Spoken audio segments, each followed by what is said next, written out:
Welcome to Zone In Sports, your favorite spot for real talk, bold takes, and everything in the zone when it comes to sports. From hard hitting analysis of the Miami Hurricanes football to the hottest stories across the sports world, we're bringing you that energy, passion, and a little bit of swagger, just like the U. So whether you're tailgating in the Coral Gables or arguing in the group chats or just vibing in your way to work, buckle up. You're in the zone with your host, D. Hamp. All righty out there. How's it going today? We got a great show for you guys today. And if you're just coming up in the building, do me a favor, hit that like button, subscribe to the channel if you haven't subscribed to the channel. Also, there's going to be a link that's in the description if you want to get a channel membership. How's it going out there today, E? Going good, man. All right, man. Hey, check it out now. Today's topic I thought was a very interesting one, and I'm gonna set the stage for you. There was a list comprised last year, and it's one comprised this year. It's ranking players with the biggest expectations, who they need to perform. And ironically, on this list last year, and it was by Matt Shodell, if anybody wants to pull that article up. He had 5 players. This year he has 6. I would say he had a hit on one. He had Mark Fletcher last year that he thought needed to step up. He also had 2 that we can say that did really well with Justin Scott and who else did he have on her? And Armando Blunt. And then on his list that he said that probably was a bust or was a miss, he would say, not a bust. That would be the incorrect word, was Elija Lofton and Alex Bauman. Now, it's interesting how when I was composing this list, we're going to go it one by one. So, which Hurricane faces the most pressure in 2026? Guys are already voting in the polls over there. Got about 50-something votes already. Tell you guys at the end what the results is.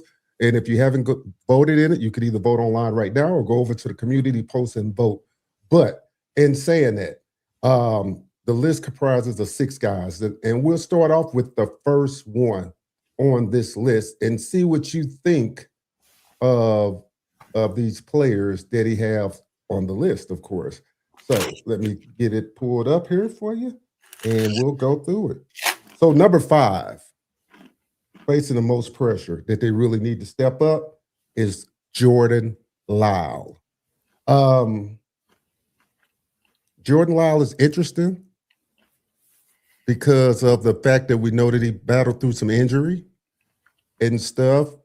I'm still, myself personally, a little bit trying to figure out how he's going to fit, well, not fit into the rotation to get more playing time, Eric, because of the simple fact, I'm looking at the PFF rankings of like Marty Brown. I'm looking at the PFF rankings of course, the lead back, Mark Fletcher.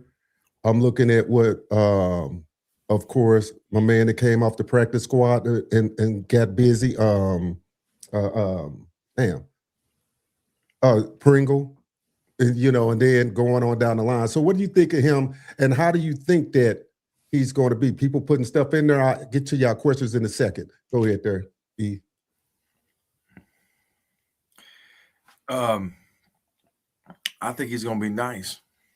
From what we saw in the spring, and according to Fletcher, we've seen what he can do when he's healthy.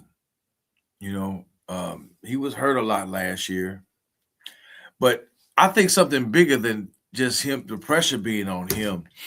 I think what's big about it is the staff to keep that he didn't transfer. Pringle jumped into the portal and then turned around and reversed 180, then came back. That tells me a lot about the coaching staff. Yeah, they could have let these kids go because you got the other freshman that's going to be a sophomore.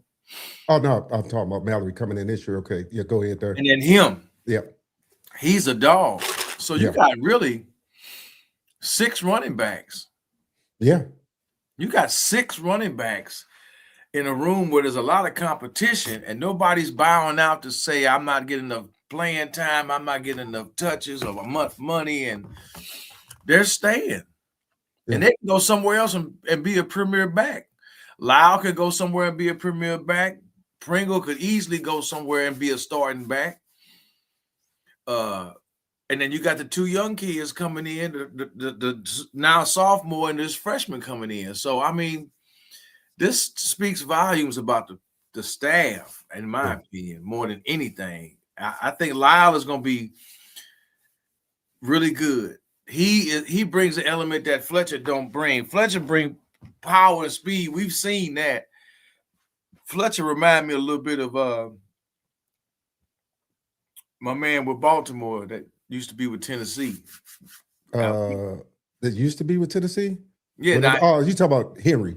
Yeah, he reminds me of Henry a little bit. Okay. Lyle is more of your. He got moves. He's more of your cut home run type. hitter. He can make people miss. Fletcher's more of a downhill runner, a bruiser, somewhat. He got speed now. Don't get it wrong. We seen that. We saw in the Natty game. Once he got loose, he was gone. But Lyle bring a different element to the game. So I don't think it's really a lot of pressure on him because he was hurt. I mean, the crazy, and I'm gonna say it is only because of this. When I was looking up Marty's, and I'm talking about Shamar Brown's PFF rankings, which is is done by analytics and stuff. He's like at an 81%, which means that when he produces, he's on the field. Now, granted, they use him a lot on third downs. They used him a lot, of course, when Fletcher kind of got dinged up, but he produces when he's on the field. I think that Pringle, like I say, when his blocking gets better, we saw what he could do. Lyle, that X factor that I think that is a lot of pressure on him because of the injuries and because of they seen what these guys could do in extended time.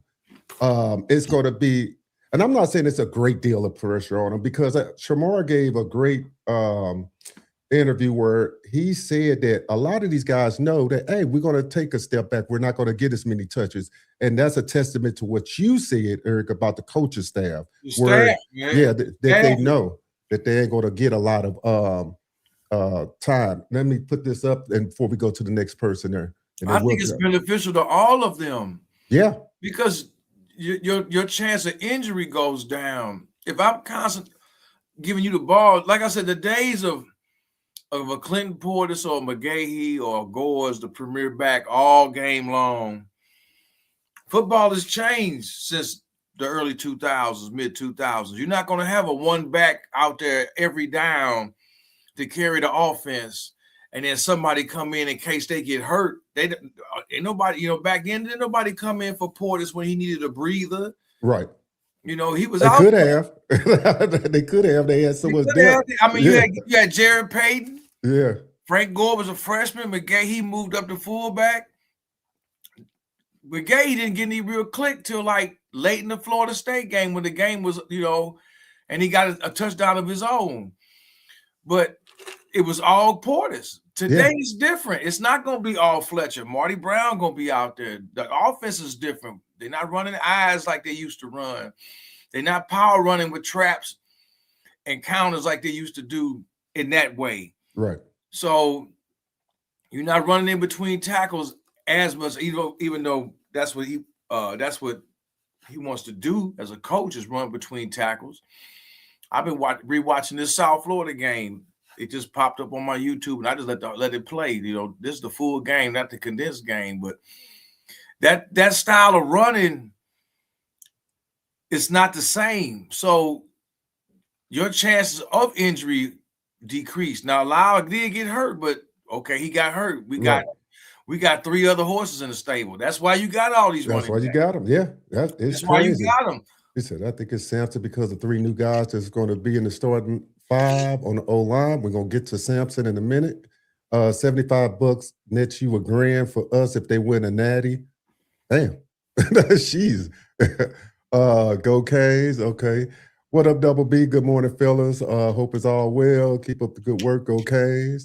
And then somebody else put, I think it's Seth. We're going to get down the list on that. So the next person on the list is Marquise Lightfoot. Interested that they would put him there, but it was an interesting fact that they had in this article here. Once again, you guys can go and pull this article up.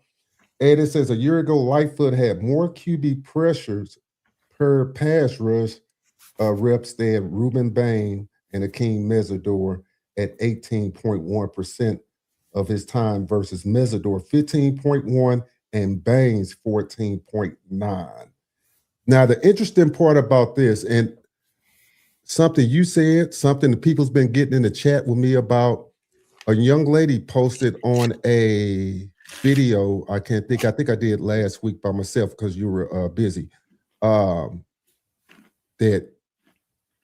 they really need this run defense to step up. Something you've been harping on, something she touched on, and something that Lightfoot, even though is different coming in spotted than coming in now being Humphrey, that's him. A 3-down back. I mean, a 3-down player where you're not just coming in pinning your ears back. You got to have to be able to play the run. What do you think about Lightfoot?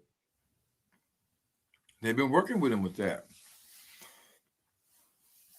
They've been working with all spring. They worked on that. They know they got to be able to stop the run, the outside run. I think Lightfoot, hey, what you saw last season with him coming in, that just scratched the surface. Mm. I've said this before. In order to stop the run game, you're going to need them two big boys in the middle to produce and not just be bodies in the middle. They have got to do damage. Justin Scott and whoever playing next to him on that D-line at defensive tackle, they have got to do damage in the middle. They have got to be a Will Fork, Sapp type, Jerome Brown type guy. Mm-hmm. One of them, if not both of them. If this happens, you shut down the run game. Right. You protecting your linebackers. If my two defensive tackles can render the center and guards of the other team average at best to inefficient, we win the game. Yeah. At least defensively, we win the game. You got to have the tackles up front. You just can't have bodies taking up space that the other team running backs can just maneuver around. They are the key. Right. They are Justin Scott and Moten are the key. Those two guys are going to be the key in the front, up front. Absolutely. They are the first line of defense. Yeah. I agree. Any running up you're going to have to force teams to try to go outside. This is where Lightfoot come in because Lightfoot is fast. He's faster than Bain. Right. Bain was great against the run. Bain may have been stronger and bulkier. And he got good leverage, Bain did. Bain played with a lot of leverage. Yeah. Lightfoot ain't bad either, but Lightfoot is fast. He can go sideline to sideline and play that end position and not be overpowered by a big tackle. Right. Same with Blunt. Blunt was a 5-star. He wasn't a 5-star for no reason. Right.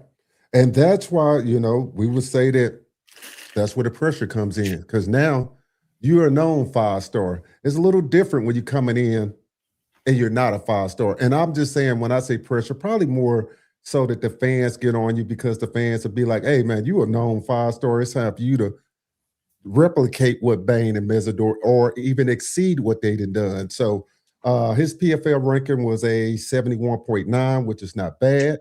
So, I mean, I think it's good. I think he's going to have a breakout year, like you said. I think the defense overall going to be better. Now we're going into this spot, this little tricky spot right here, E, because we can talk a little bit about the defense overall. A couple of these guys on the list that that you've seen coming from the defensive side of the ball. Number 3, outside linebacker, Chase Smith.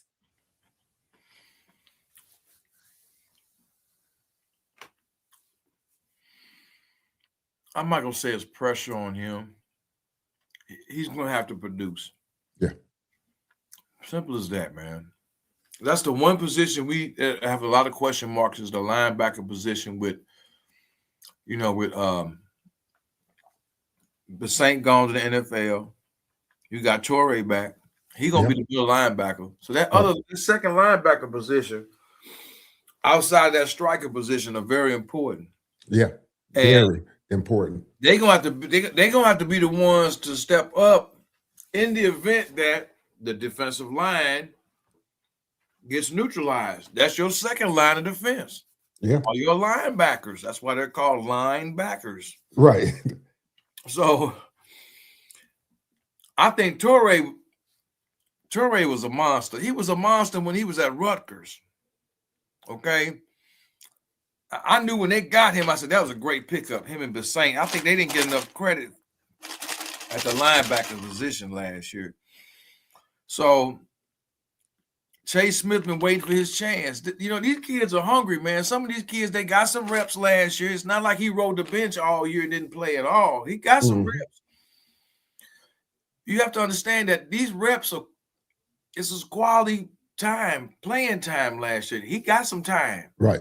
Again, and it wasn't against just FAMU or a team like South Florida or something. He played against everybody. Yeah. I will say this though, while we're talking about him, his overall PFF was only a 62.7. He definitely, from what I've seen, got to get better in pass coverage. Definitely got to get better. They're going to work. Yeah. So he of course, that's what practice is for. Yeah, and that's probably what they're going to work on for. Practice, and look who you practicing against. You're not practicing against no bums. You practicing against arguably, well, probably the best wide receiver group in the ACC conference, and arguably one of the best wide receiver groups in the country. That's who you practicing against. Yeah. So if you're gonna mess up and have errors and mental errors and need to correct things, come fall practices where you're gonna have to do it. Yeah. That's where it's gonna have to happen. I'm not worried about it, man. I'm not worried about it. I don't like to say these kids got a lot of pressure on them. They all have pressure on them. Yeah. All 11 of them on both sides of the ball, the pressure's there. Without the pressure, that's motivation. Yeah. I think when you put this all together, I understand why they're asking this question, because of some of these guys, if you take the team aspect out of it, a lot of these guys come in and they are, you know, it's an internal thing. If I've been banged up for a while, yeah, I want to push harder next year to prove that, hey, that injury that I had last year, because it's a game within the game. Before we move on to number two, guys, It's a game within the game. You're happy for your team, we're just being honest, but you're a little pissed too because you're not out there playing. And you do have something to prove to yourself to get back to where you know you can be, that you can contribute to a good team. So some of these guys do have that on the list. And then some of us as fans and us that follow the game and we critique the game, we want to see you get it where you need to be. So there is a somewhat of a internal pressure with the external pressure. You know, the coach is not going to put too much pressure because they see these guys all the time and they know they banged up or whatever the case may be. But again, it started affecting your next step in life. Some of these guys are juniors and seniors, and injuries don't care about nothing when you try to go to the next level. Is Chase Smith a sophomore or junior? I think he is. Hold on. Or somebody could put it in the chat because somebody probably can get it before me. I'm not sure. I said, what's good, fellas, is all of them above when it comes to the O-line and D-line. It's all about them trench bullies. Yeah. We ain't got no problem with that. Now, that number two, somebody put it up there for me. Number two, interesting, because this is a battle between number one and number two in the polls. So, but number two, a lot of guys been saying he's number one, that's in the chat, putting it up here. But number two is Samson Okunlola. The pancake honcho. Yes, sir. They got him at number two on this list. I think he is number two in the polls, if I'm not mistaken, that I posted. Let's see real quick. What do you think of Samson being number two, most pressure? I think that's more from the outside. He played too. It ain't like he rode the bench all year behind Marquise Bell. He got a lot of click in there as well. He played a lot. They say Chase a fifth-year senior. Thank you to Pinellas. Okay. Well, yeah, he. Now I'm gonna tell you what.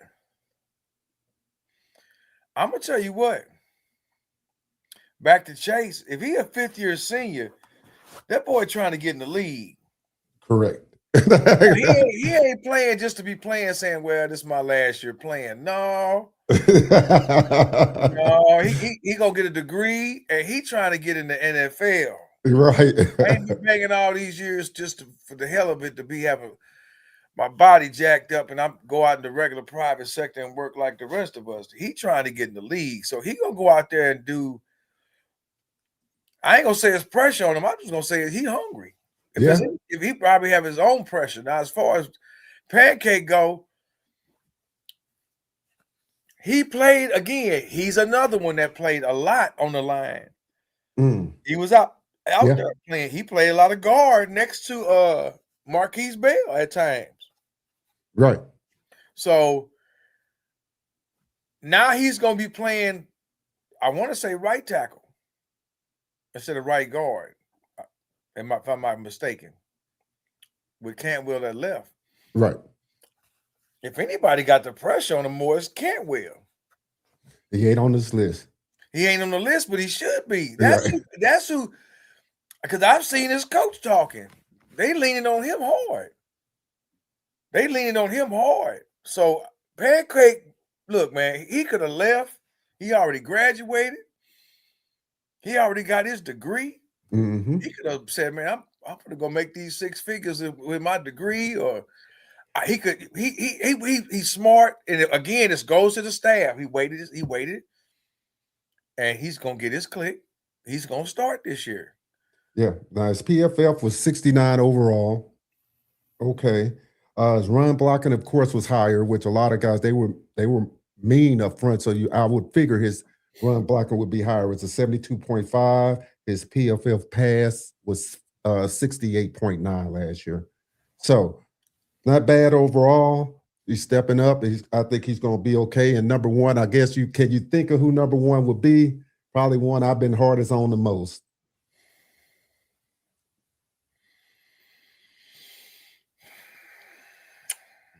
Probably tight end position. Yeah. Elija Lofton, number one on the list. Funny part is 42% Elija, 42% Samson right now on the list in the poll. Elija is tricky because, again, a lot of guys think I'm down on him. When he's healthy, he is nice. He come out of Bishop Gorman. A lot of people think he better than the last tight end, Brevin Jordan. You know, that come out of Bishop Gorman that's played for Houston. Is he still with the Texans? I'm not sure. I'm not sure. Elijah showed you what he can do. He's very versatile. They can move him around and put him in different places. So, yeah, the pressure's on him, man, because he's been hurt a lot. I hate to harp on that. I'm not harping on, but you know that Louisville game where Beck threw that pick when they was trying to make the comeback. That was on him. He ran the wrong route. Now the interesting thing about Elija is and this where if I'm gonna be honest, same thing. His PFF was horrible when he was on the field. It's a combined analytics of everything. It was 61.3 when he was on the field, and I just think of him being banged up.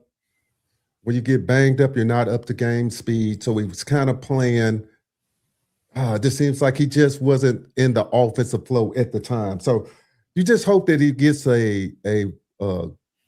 just hope he comes back healthy, stays healthy, and can contribute. Because if he don't, like I said, you already know that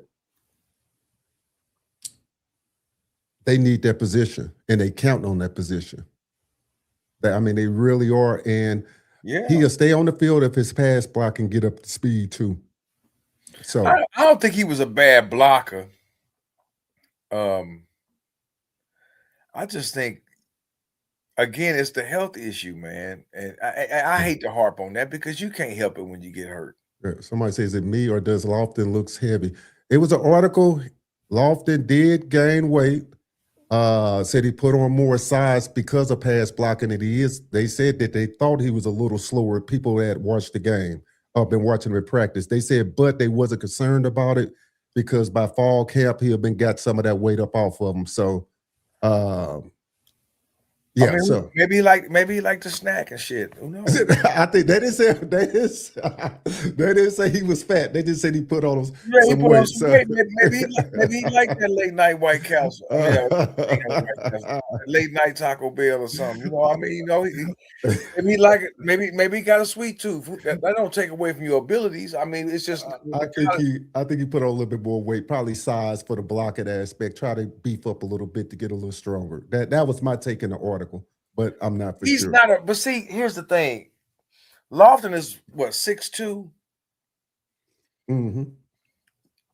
He's not a real traditional type. I shouldn't say that, but your prototype tight end now, 6'4" to 6'6", 6'7", tall guy. Your Shockey, Bubba Franks type. I don't know how tall Junior was, Winslow. Even Olsen, all them guys was 6'4", 6'5". Graham was what, 6'6", and he hooped too. So all these dudes were big, tall dudes. They could block, but they were big dudes. And you gotta remember back then, like I said, it was a lot of your I formation and pro sets where your tight ends were going across the middle, and they were snatching balls out the air because they were tall enough to do it. They're not using him like that, Right? Because he don't have the height, and he a big dude. He very athletic guy. I ain't taking nothing away from Lofton. He's a very. I'm looking at him now. He's a very athletic dude. Right. That's why they can use him at a tailback, fullback, flanker type position, coming out the backfield. He got great hands. We done seen what he can do when he get the ball. He ain't slow. Right. So yeah, the blocking thing, they like the blocking thing because Mario wants to run the rock. Yeah. He wants to run the rock. He want to pound the rock. His philosophy is simple. I want to run the ball, beat you down. So when the fourth quarter come, you wore out. Right. Kind of like what the Knicks did to the Spurs. Right. The funny part is, like I said, when I look at Lofton, I think, myself personally, my expectations of him was so high that it just was like, damn, if he could just stay healthy, man. That's how I felt about Lyle. But you can't yeah. help injury because we seen what Lyle could do his freshman year 2 years ago in 24. Yeah. I said, him coming out the backfield with Brown and Fletcher, I said, shit. He says, yeah, Brevin returning from ACL injury. He's still there. Still with Houston, okay. Yeah, okay, yeah. Hey, thank you, Canes, Cowboy. Them ACL tears something else, man. Man, I know. Who is this? It says, y'all be under pressure when y'all come down to the Golden Dome. Salute. What's up, Big Kill? He talking about when we come down to Notre Dame. Oh, you mean come up to Notre Dame?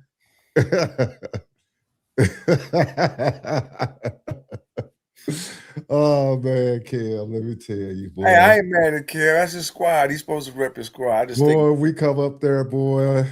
Hey, Kev, I'm gonna see how this economy and my money look. But I would love to take a road trip up there. Yes, sir. We trying to get this together too, so we'll see. It says he said, "Bro, you could eat or talk. You can't do both online. Go Canes." Hey, my man, hungry. He trying to get his No, he right. Yeah. Them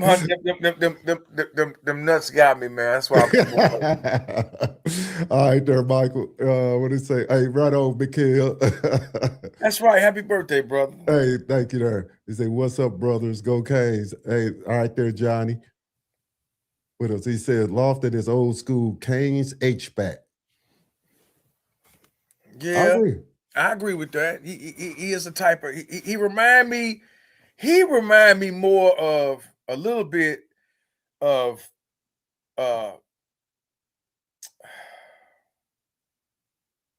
back in the day. in the 80s when they beat Oklahoma in the Natty and tore his ACL. For the Canes? Yeah. He was catching balls out the backfield. He was running as a running back. Melvin Bratton. Okay. Lofton kind of remind me of him a little bit. I don't know if they're going to use him like that because you got all these other running backs. But Melvin Bratton was a bad dude. You know what I'm saying? Yeah. He could run out the backfield. He could come out like an H-back. He catch out the flats, you know. Right on, Kev, for the super chat there. I appreciate it, bro. Even though you got go Irish.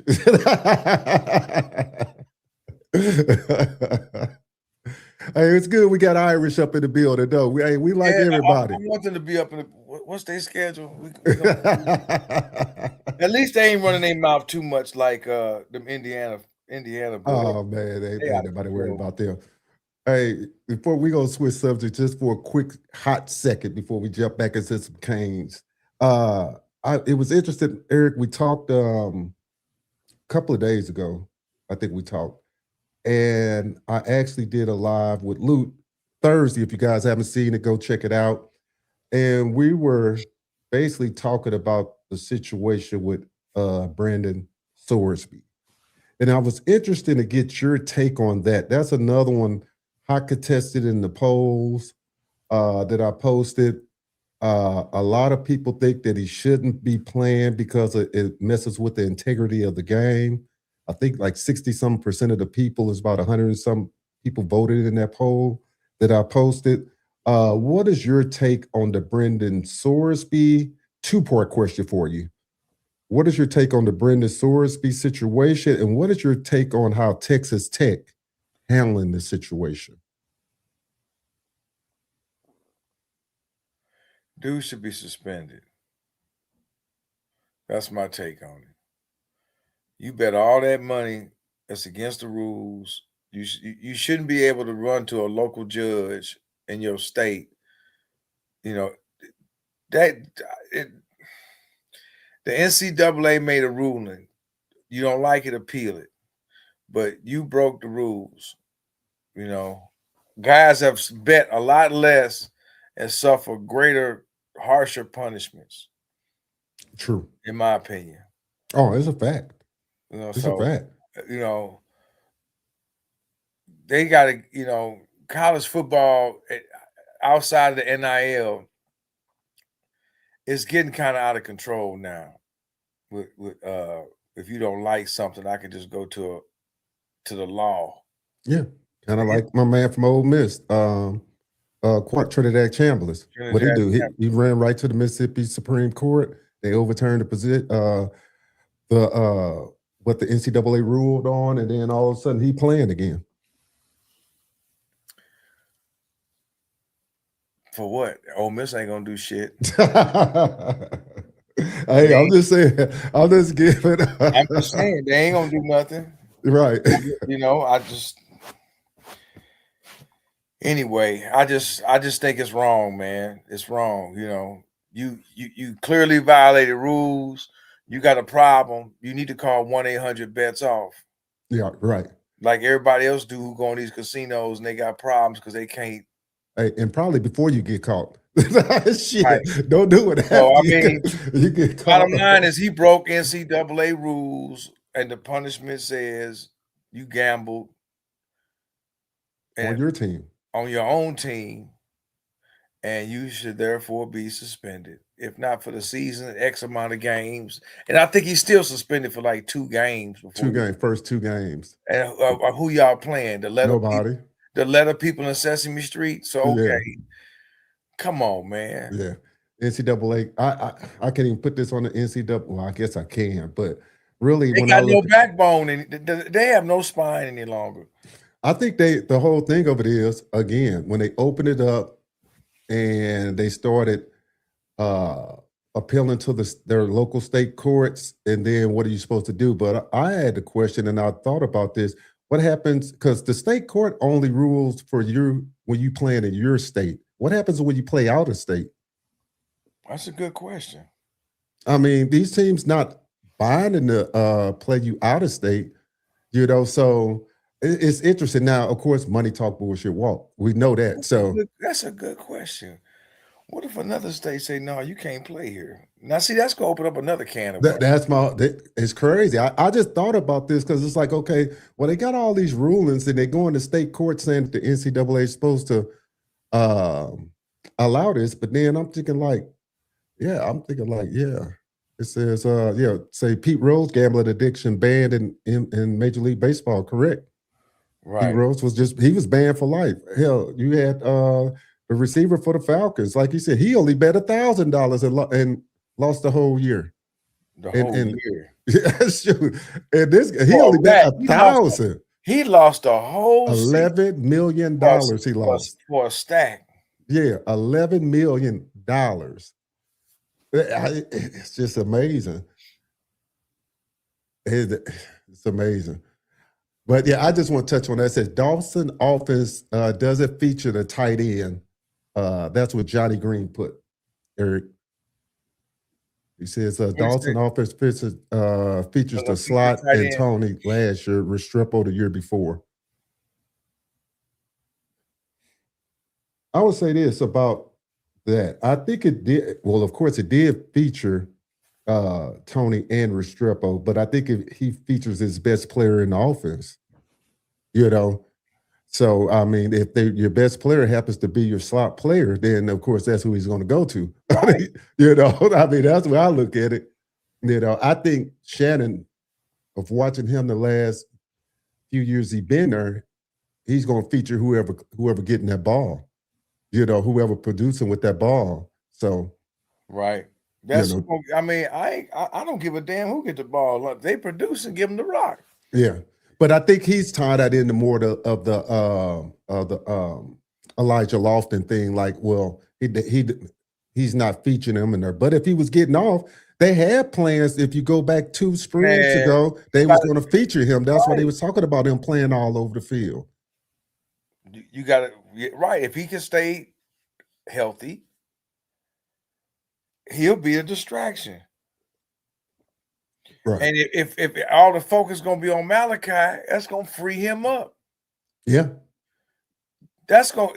I expect the running backs and Lofton to have healthy, quality season because they're going to be so worried about Malachi and old boy that came from Duke, Bartek. They're going to be worried about him too. Yeah. So one of the receivers should be able to have lots of one-on-ones, and the running backs and the tight end can really get lost. This where Lofton could come in, you know, as like I said, he might slip into that H-back position or be out there at the tight end position on the line like he gonna block and just fade out there, and then nobody around him because everybody's so worried about Tony. Right. Everybody's so worried about Tony, and everybody gonna be so worried about Fletcher. You know, Fletcher could go one way. This where the play action can really come in nice. I expect all the running backs to be able to get off. Yeah, I think Lofton at the tight end position, you know, as long as that line play like they're supposed to play and not have untimely penalties, you know, holdings and all that. Because, like I said, if the pressure's on anybody, it's the O-line as a group. Yeah, as a group, because it's you know, you got people coming back, but you got 3 of the 5, 4 new starters. 4 new starters, right? Except for Pancake, all the other guys. I mean, they got some of them got some playing time, but they're starters now. Yeah, I mean, it's a lot of shoes to fill. Say, man, I trust Mirabal. I know Mirabal getting them together. Yeah, but at the same time, the pressure is still going to be on them because we don't want. Remember last season they went through a little mental lapse where they was having a lot of false starts and penalties and shit. You know, I'm looking for certain other intangibles with this season. The intangibles I'm looking for are the running game, the passing game, and mentality. The mental game as far as penalties. Right. Okay. I want to see the passing game get cleaned up. No more of this shit with A&M did and what Ole Miss did, with 18 seconds, they able to go all the way down the field and dudes was open. No, Heatherman get that secondary to lock that, to get that taken care of. Okay, we seen too much of that last year, and the O line with the false starts and all this and all that cleaned up. Yeah, you got to get that. You want to be out. like if Mario truly wants to have an Alabama squared part 2 type where he was there, they did not have those type of lapses. Yeah, I agree. That's where you got to give Saban his credit. I don't think Saban is the GOAT, but I give him his credit because he demanded discipline. He demanded accountability and discipline play all the way to the end of the game. We not just because we winning 50-6 don't mean halfway through the fourth quarter the second team gonna go out there and start fucking up. No, we have to have continued consistent play. And he had the best players in the game too. So I say Eddie had the best players in the game too. Well, yes, he did. But you know what? I'm just throwing it. Listen, man. I'm a demand. I don't care if you're a 5-star or a 2-star. I'm a demand the same thing. Right. I'm a demand the same. You got to be able to give me the same thing, man. Yeah. And you got to clean that up. Yeah. I think they will. I think it will too. But I know Mario wanted those 3 areas, and on top of the fact, and the fourth area for me of concern this year is getting touchdowns besides just the offense. Yeah. That's your defense getting some touchdowns and the special teams getting something. Those 4 things are the biggest 4 things for me going into this season. Not so much the individual. The individual is important. Right, yeah. But stopping the run, not letting teams pass the ball because it's crunch time and getting big chunk yards throwing the ball. There's no way that Malachi scored a go-ahead touchdown and A&M able to go right down the field and fucking have you on your pins and needles to where they might tie this game. And the same with the Ole Miss game where Beck running the lead touchdown. They got 18 seconds left and Chandler's able to make 3 or 4 passes in big chunks to give them at least a shot at throwing it in the end zone. That was unheard of back in the day, bro. Yeah. Not in recent times. You never do. It's just different. I think that not even making an excuse. I think they was trying not to give up the big play. They played soft cut, but I'm not even going to go back and all that. I'm not even listening. I'm not listening. This is no more. I think that's another thing I think Mario going to do differently this year. Instead of playing to keep a lead. Oh, yeah, I definitely agree. I think this time he understands we got to keep our foot on their neck. Yeah, if we get a lead, we don't just all of a sudden play to protect this lead like he did against Notre Dame. And, I understand he didn't quite know what he had and it rained and all right. But now, Yeah, I think they'll come out running. Let me get a couple of these comments in. It said, man, this dude made 10,000 bets and only did a 30-day rehab. Hell, it was even during the football season. Ain't even no football to bet on anyway. Get his butt out of here. I see it. Yeah, I agree with you, Kev. He was betting on balls and strikes and all. Man, he was betting on so much stuff. It wasn't even crazy. He says, Panella says, Adrian McPherson, FSU quarterback, was banned for gambling. He had to play in Division II. Great point. So, yeah, it's a lot of people. That's what I'm saying. It's a lot of BS, man, with that whole Sorsby deal, man. Yeah. It's just it's about the money. Yeah. It's about the money. And the question is, what do you think? Now, I do know the NCAA, before we take these other comments, I do know the NCAA tried to expedite their appeal. Do you think, because at first they said it's going to drag on to after the season. I don't know if they're going to expedite how this appeal is going to go. But if this appeal goes through, do you think that he will play? I think it's going, for some reason, I'm thinking it's a lot of pressure coming on from the Big Ten, from the SEC, the Big Ten, people outside of football, fans. For some reason, I'm thinking either A, he's going to get a longer suspension, or B, he might not play at all. What do you think? Sure? I don't think 2 games is going to be enough.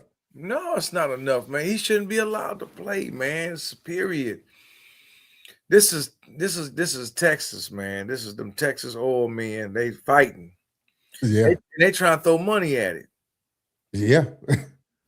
They trying to throw money at it, man. And I just think that's wrong, man. Yeah, it's crazy. It's crazy. It says tight end is definitely a great feature in Dawson's offense. We need more consistency out of our tight ends. So his point is basically, hey, if we get more consistency, the guys will get featured. What's up, I like old boy at tight end that was playing out there all season. He wasn't bad. He showed his ass against Pitt.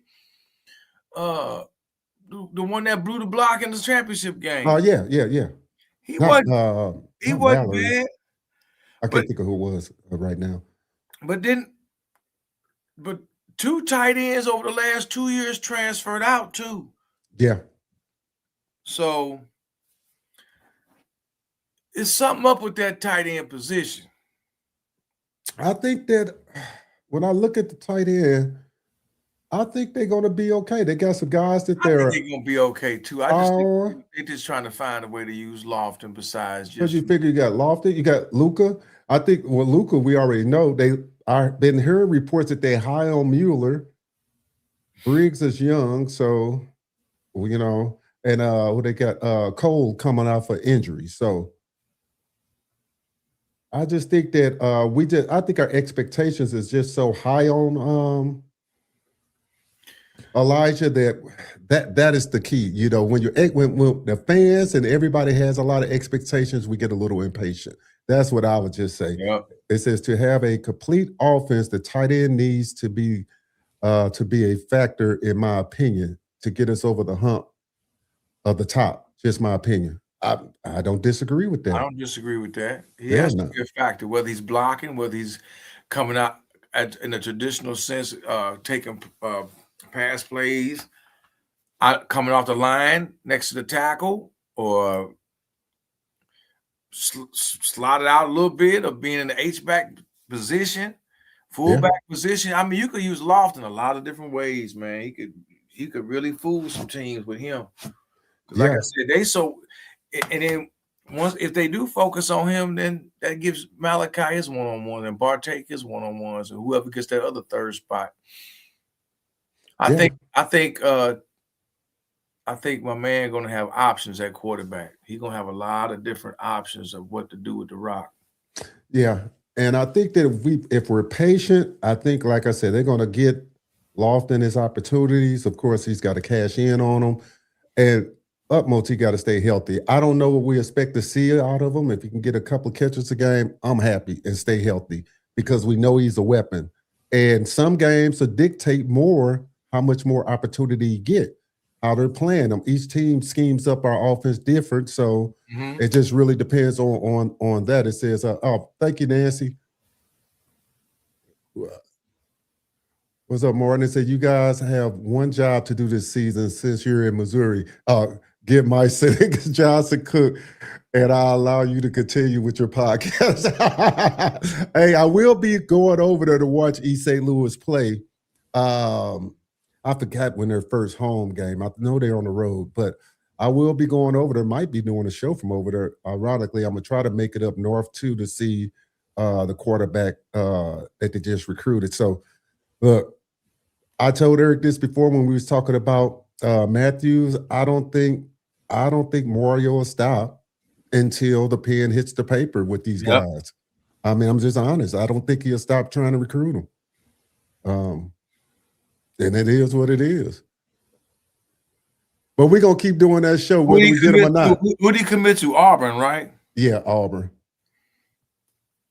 So, like I say, it's always time. It says, with all that being said, bigger than E, complete offense consistency to me means tight end involvement. Oh, I agree. They have to be involved, whether they're blocking or running routes or use as a decoy. The tight end has to be involved. Right. And I think Lofton will get his opportunities because everybody's so focused on Malachi. Yeah. He's going to get his opportunities. He's going to be able to sneak out there. I think if they use him like like Jimmy did, my man back in the day, Melvin Bratton, I think Lofton gonna be effective. I agree. I just I think don't think that they're just gonna use him in the same traditional tight end spot. I mean, he gonna be out there. He gonna be run blocking, of course. right. But you need him on the field to do that because that's what creates the deception. Because you don't just want him out there just on passing downs or splitting them out. Right. He gonna still play his traditional blocking assignments and roll as a tight end next to one of the tackles. Right. But this is where play action can come in. This is where you think he blocking and then all of a sudden he slip out. Yeah. Like against Pitt when Malachi threw him that touchdown. Yeah, and you're dealing with a lot more mobile quarterback than Beck that can extend plays a little bit. Pitt was so worried about Malachi when he got that toss. All he did was bump a dude and then just run out a few yards and turn around and Malachi made a pass and there he was. I think it's going to be. We'll see more of that. Yeah, I think he's going to get his chance. That Texas Tech needs to suspend him, let alone the NCAA. Swords. Texas Tech ain't because they already marched their AD and coaches and their president. Yeah. Oh, you did watch the interview then? Yeah, they did what they did. A question for the chat: did y'all watch the interview that they rolled out the AD and the coach and I forgot the other two gentlemen that was on there? The president of the school. Oh, the president. Yeah.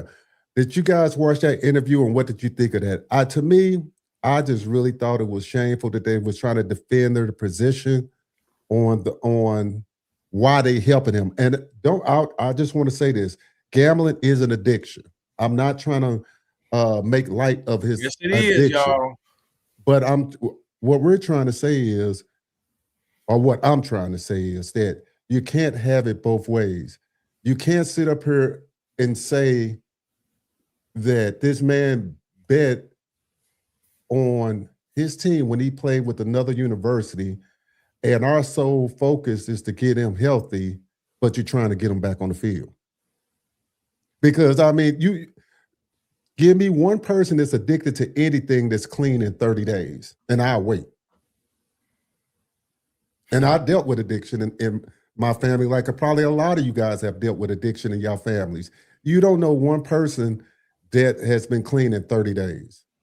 So for them to be disingenuous and tell us that they're trying to do this for him and the health, and now he just did it, and then we put all these parameters in place for him. We got these trackers on his computer. I'm like, come on, man. You doing that for your benefit, not for his. Right. I'm like, stop it with that. All right, I'm done ranting about him. Shit. Well, I mean, it's just, like I said, it's a shame, man. Like I said, kids have gotten a lot worse for a lot less punishment. So, right. It is what it is. If he'd have been at Ball State, I bet he wouldn't have played. Well, here's the thing. I think Texas Tech, for what it's worth, I think karma gonna get them in the end. I don't think they're gonna be a factor like they were last year. Yeah. I really don't think they were gonna be a factor like that. They're not just gonna march to the Big 12 like people think because of last year. And would you want this, with all this going on, as Texas Tech is a university, would you want all this negative press going every game that he plays in? Right. I mean, that's just it's gonna be brought up every game. That's just unless them clowns at the cable sports network decide not to talk about it. And they'll be a hypocrite to but they don't do. Who does Big 12 games? Is it Fox or Fox do Big 10 games? I don't know. Whoever calls the games, it's gonna be brought up. Oh yeah. And then with them being stacked, and they're going to get some national TV attention that says, Lofton played all season injured. If healthy this year, I'm not worried about him at all. We keep saying the same thing. Thank you there, Pinellas. I appreciate it, brother. It says you can use action slots or images of the actual guys in your thumbnail. Which one are you talking about there, Byron Ross? Okay, it says, man, they didn't run plays off Lofton. Look at the 8-year tight ends that Mario brings with him from the Ducks. He looks like a scrub when he played with Cam. I think he had 5 touchdowns. Well, he wasn't a man with Cam. Arroyo was. True. Arroyo was the starter. Yeah, and Arroyo looked good. Then you had the other tight end that was there. What was his name? McCormick. He ended up he transferred out. And then who was the other dude that been playing for like 8 years? He had the first touchdown against the Gators. Was that McCormick? It might have been him. So no, he was just a freshman in 24. And he put up decent numbers. I thought as a freshman. Lofton, I thought. Let me see what his numbers were. He didn't do bad as a freshman, but like I said, you playing behind Arroyo and another dude that been in college for like 7 or 8 years. Yeah. The COVID and being red-shirted and injuries. So right.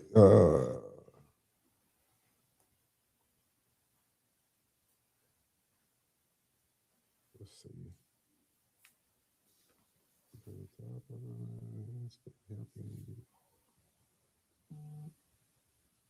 I don't know. I have to go back and pull it up, but we'll keep it going. It's going to take a while with this O-line, in my opinion. There are too many new starters, inexperienced, but I trust Mariball.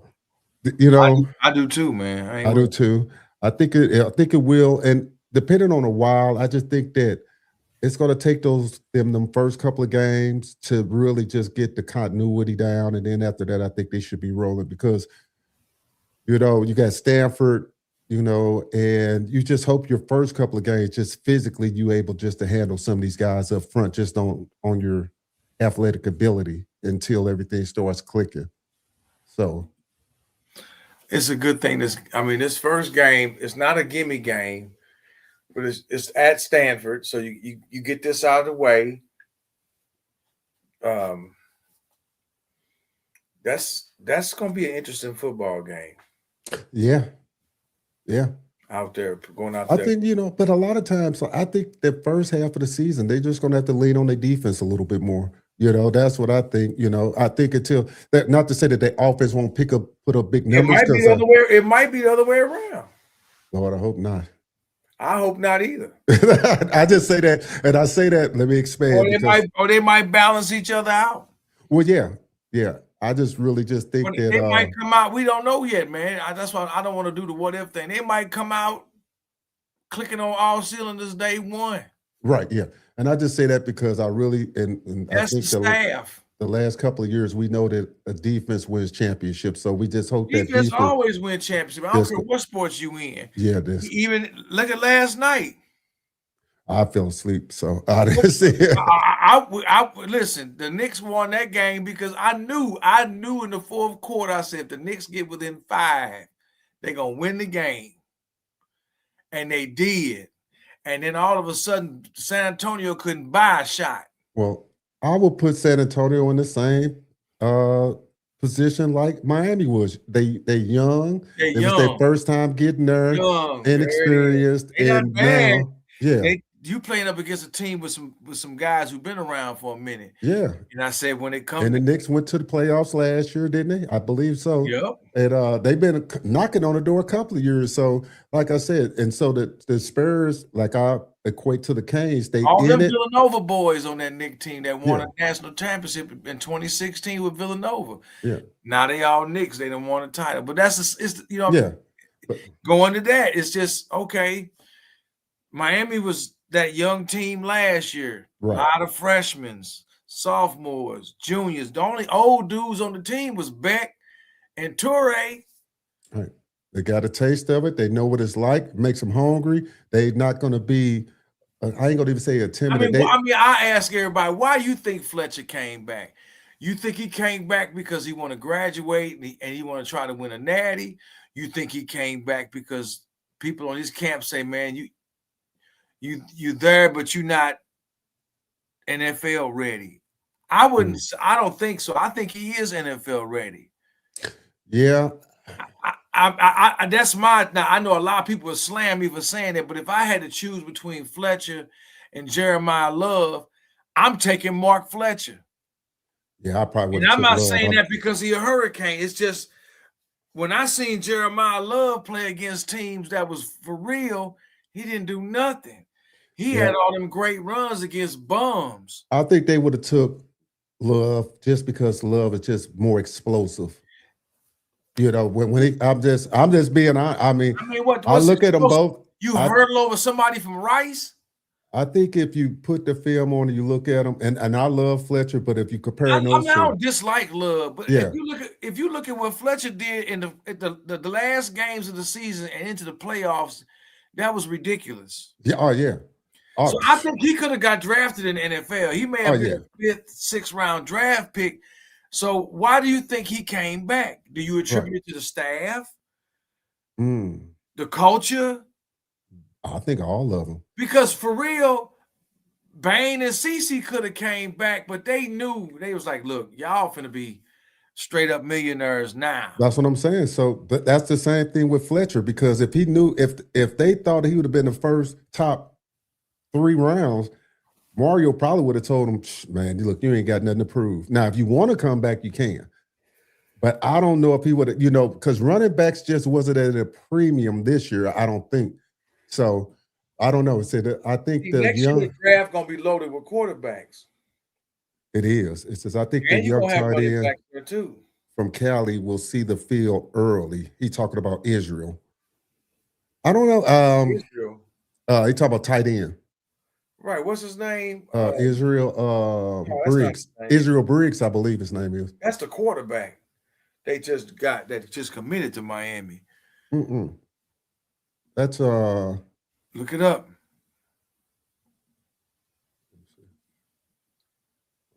Here we go. Atlas. Yeah, Israel Briggs. Yeah, he's tight end. Okay. Yeah. I'm thinking about the quarterback. Yeah, you thinking of damn, it's on the tip of my tongue right now. Somebody put it in chat. Quarterback just came from a martini. His whole mindset is all about. I think Miami gonna be over the next 5 years. You could see Miami win 2, maybe 3, just on how they getting kids and the mindset of these kids. Yeah, it's going to be amazing. Mindset and the culture. I think Miami fans, y'all need to be ready for being a real treat right now because this is coming. Right. He said, if I wonder who D-Ron talking about, if he was at Miami, would y'all want him to, he asking a question about Sorsby. If he was at Miami, would you want him to play? No. No. Hell no. I don't care where you go. You cheated. You broke the rules. You have to pay a price for that. If he was at Miami, he wouldn't be playing because they'd probably try to give the school a death penalty again. Shit. Could you imagine if that would have happened to you? Oh my God! Hey, I said it. I said it Thursday. Would have went berserk. If I'm glad they didn't get him. I'm glad we was in the playoffs and he chose Texas Tech because boy, man, I'm telling you, look, there is a God because we got blessed. We got the best quarterback available. Can you imagine coming off the national championship? They're getting Sorsby, and then found out that he was gambling. Man, the headlines going into this season wouldn't be about Miami making a national championship run. It would be about Sorsby gambling, bringing up all the university's old garbage all season long. It would just be a big distraction. Yep. So no, I wouldn't want him to. Double B say Fox calls Big 12 games. He said it was Fox. Fox calls Big 12 games? That's what he said. He said, yo, what's good? My Knicks won last night, so I'm celebrating crazy, right? Now, good show today. I will get with you guys next time. All right, there, Jamaica. Oh man, he says, I met McCormick. McCormick was an 8-year transfer. Yeah, him. Okay, yeah. I he looked like a scrub last year, but he played with Cam and he caught the first touchdown against the game we had. Okay, got him. Yep. Got him. It says TT only messed up when they lied about what they wanted him to play. But shit, if it was Miami and we had all the resources tied up in him, I would want his gambling ass on the field too. I wouldn't want him, D-Rod. I'm just gonna be honest, man. I mean, it's just one of those things that eventually, if you go down that road, it's gonna catch up with you. It's gonna catch up with you. So that's just my take, and I'm a lot of what somebody called me. I think what he called me at your house, Eric. He called me a traditionalist. That's what he called a traditionalist, and maybe I am, But I just think that just sets a bad precedent, and things don't turn out good for you. So I don't know. It says ABC and E. He said ABC and ESPN hold the primary right. Okay, he spaced it out. He said to the Big 12. So ABC and ESPN holds the primary rights to the Big 12. What is it? He said Riley Williams and McCormick. That's who he's talking about. What were y'all talking about? Y'all was talking about tight ends. He said McCormick was the tight end. What's the blocking tight end? Yeah.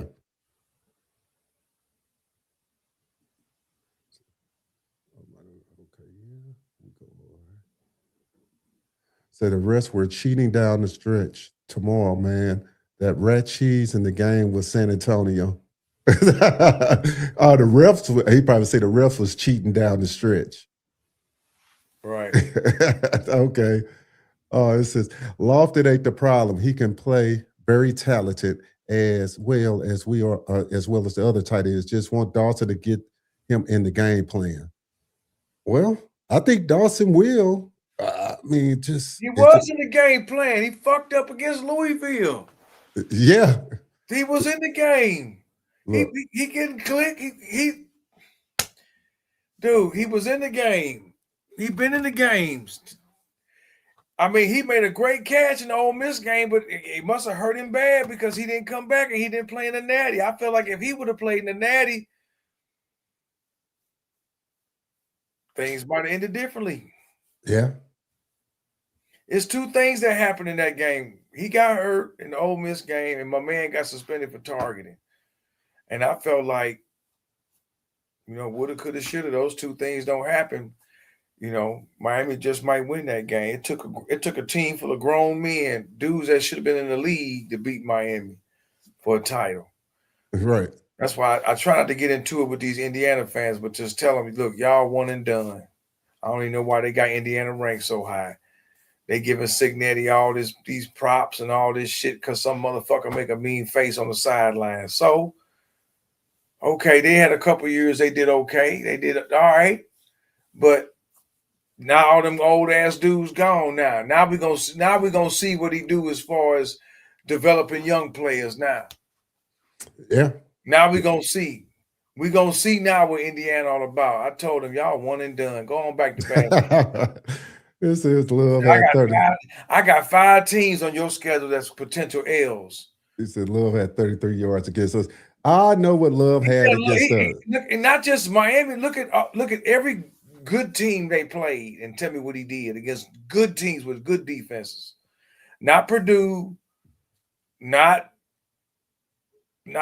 Navy. And I'm talking about good teams with good defenses, and tell me what Love did. Hey, the scouts seeing what they saw. That's what I thought. I thought that, and I'm just being honest. I just really thought Love was probably the best back in the draft this year. Overall, you would have to go with him. Yeah, and that's just all I'm saying. Just in the playoffs, which they wasn't in, I thought Fletcher was the best running back in the country in the playoffs. Yeah. Of all the teams in the playoffs. And I like a lot of them. I like the guy from Ole Miss that came back. I like Fletcher. He came back. He gonna be nice too. Yeah, I like a lot of them. So it's that run he got off on Miami, can't allow that shit. No, I say the Knicks won because the Celtics were not healthy. That's a fact. The It's going to Knicks be won one and done. because the Knicks won because they had to face Memphis. Memphis owned the Knicks all year. Not Memphis. Couldn't have been Memphis. No, Memphis owned them boys in the regular season. Memphis whooped the Knicks all year. Memphis? With Ja Morant? Well, he wasn't playing, but Memphis owned the Knicks in the regular season. I don't know if they made the playoffs or not. Probably not. This is Boston was hurt. Israel Abrams was the quarterback. Yeah. Briggs is the tight end. Right. Right. That's the confusion there. He said, hell no, they would have killed Miami in the media. I'm glad he didn't come to Miami. You right about that, Terrell. Shit, that's what I see. They would have, that would have been, you think we get national attention now? Man, let Source be at K to Miami and seeing what would have happened. And it wouldn't have been good at all. Whatever Texas A&M getting now, it would have been times 10 at Miami. And that's just a fact. So it says, all the networks switch Fox to Big 12, ESPN calls the SEC, and CBS calls the Big 10. And ESPN has the ACC too. Right. And so does fucking the W. I want to say WB, but it ain't the WB. What's it called? I don't know who. They came together. The CW and the WB came together. What they created. I don't know. I don't watch TV. I just heard it with the South Florida game. What's the name of that network?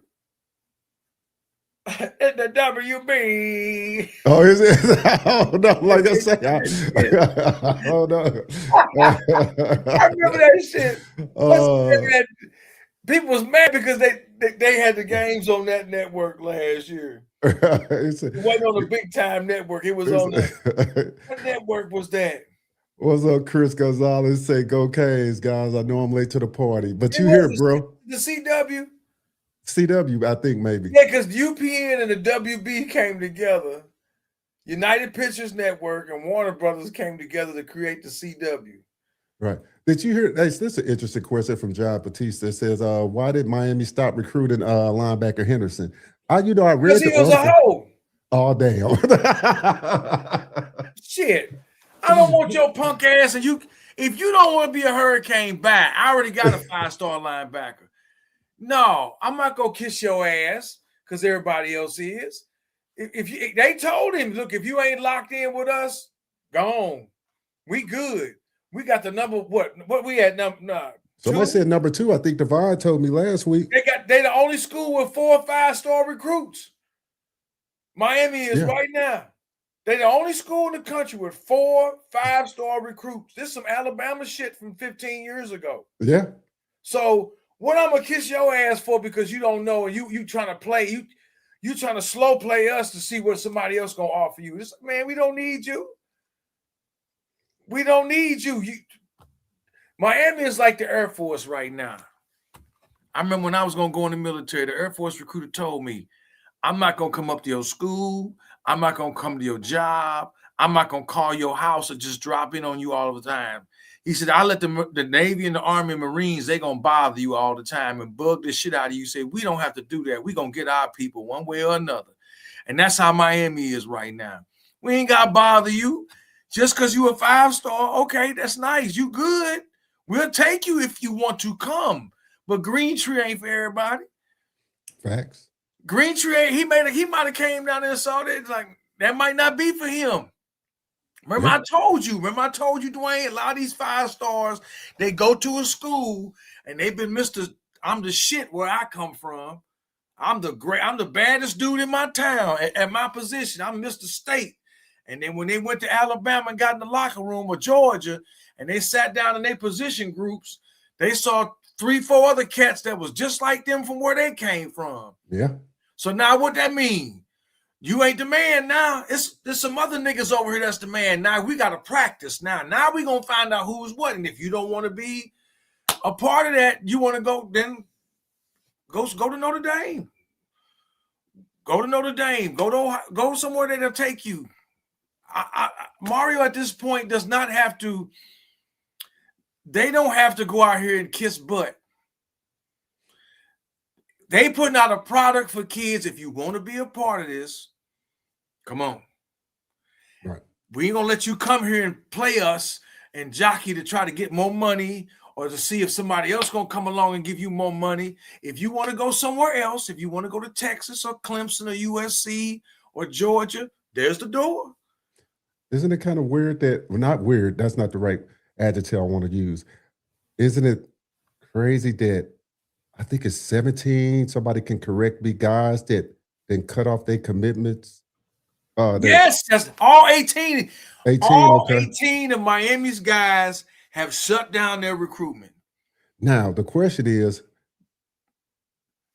he's not doing, from anything that I've seen, what Dabo does, because Dabo made guys sign stuff when they committed. He made them sign a piece of paper saying, look, I'm not going to talk to nobody else, or once I commit to you. Miami ain't doing that. These kids are doing this on their own. Again, that's what I thought was amazing. What does that tell you about this staff? Everybody that was crying and whining about Mario in year 1 and year 2, and I get it, because 5-7, 75. I told you, a lot of our fan base, 10 to 20% of our fan base, they don't want to crawl before they walk. They want to start running as soon as they come out the womb. Right. It's not like that. And now look at it. These kids are voluntarily on their own saying, hey, we like it here. I'm shutting down my recruitment. Right. They got that boy. They got that kid from A&M.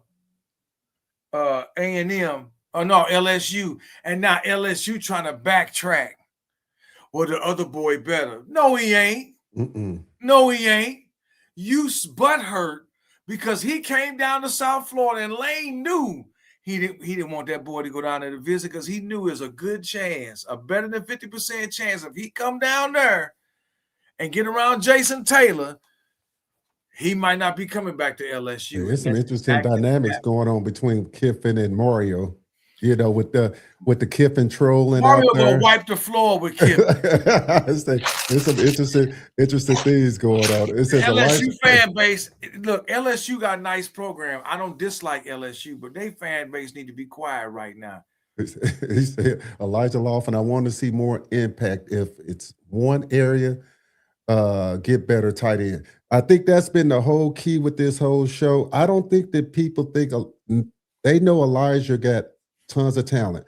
I think the biggest thing that overall from a fan's perspective and somebody that's been following them and trying to report on them as much as possible, they just want to see more out of that position. I think that's the biggest takeaway. They just want to see more because they know they have talent there. So and this is gonna be, listen, this is really tough for Dawson. As a coach, as a coordinator, because I have all this talent around me and I got to be able to spread the ball out to everybody. And this is what matchups, this is like in the NFL, matchups. Yeah. I got to look at matchups. And again, this everything ties back into the staff, the coaching staff, because look, man, for Pringle to go into the portal because he wasn't happy. He wanted more playing time. He wanted more touches. And for them to go get that boy and talk to him and he come back, that says a lot about Mario and Dawson. I agree. Okay? And for these kids coming into this next class and for them to all say, look, we shutting down our recruitment. It's a wrap. We ain't talking to nobody else. We're not entertaining any more phone calls. We locked in with Miami. That says a lot about Mario and Dawson and Heatherman and Jason Taylor and the whole staff as a whole, and their recruiting and the recruiting staff. That speaks volumes, people. Yeah, I think us as a fan base. Do you understand what that says? Mario is giving you Alabama I don't want to say part 2, but like Miami version of what Alabama did. A lot of it, because he was there. Yeah. He was his number one recruiter. He got a lot of talent out of South Florida to come to Bama. And then he saw how Nick Saban ran his program. And this mirrors that. And on top of the fact that you in a better location in Tuscaloosa, and they make you feel like family. They've embraced. You remember Robert Floyd from high school? Oh yeah. His son visited Miami next week. Wow. Okay. He visited Shittsville last week up there in Canesville. I saw it on his Facebook page. His son is. I said, man, I hope your son visit Miami. He responded. Next weekend he going down to Miami to visit. Okay. See there. So I mean, hey, I said, man, they gonna treat your son with a lot of love, man. They gonna show him a lot of love. So to say, let's get back to the defense with a tight end set back in the old days when it's wrapped. When it's a wrap, that's what happens with the running game. Wide receivers we have, yeah. Well, keep in mind. I didn't see who made the comment. That was Chris Gonzalez. Okay, Chris, keep in mind now. I like that back in the day because Rob Trzynski was the offensive coordinator, and they ran a lot of I formation, and they did a lot of play action to Shockey and Winslow. And before Shockey, they did a lot of play action to Bubba Franks. Bubba Franks was the man. People forget about him. Yeah. And he got the NFL. Nice. Bubba Franks was the man, and then he got the NFL and caught a lot of touchdowns from Brett Favre up there in Green Bay.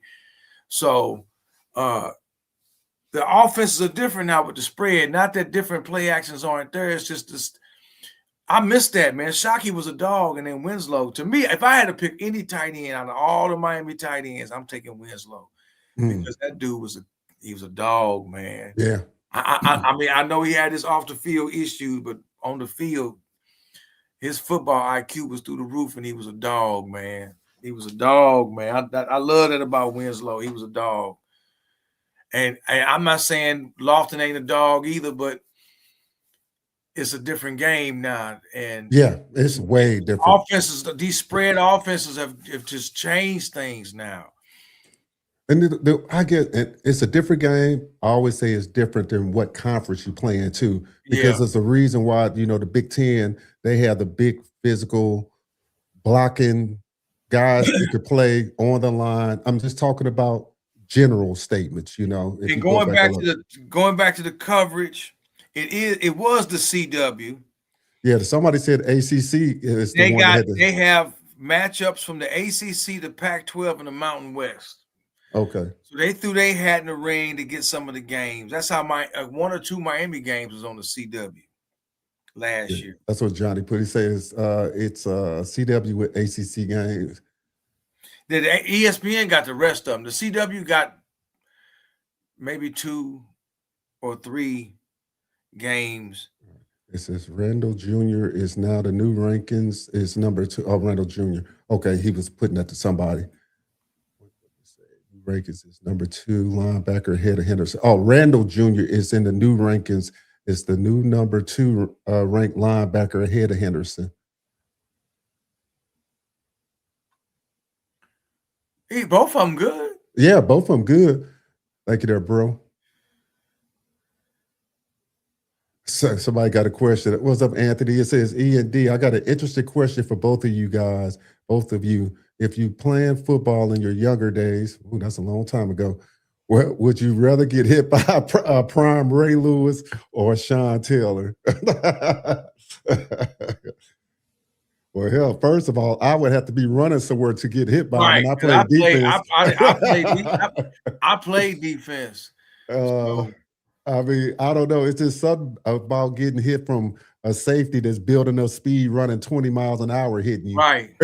Just something. I'd rather get hit by Ray Lewis. Yeah. It's just something about it. It says here, Dwayne, this season, the CW gonna have New Mexico State and Florida State. That should be interesting. And they got a Mountain West game, North Dakota State and Fordham, and then UNLV in Hawaii on September 5th. Okay.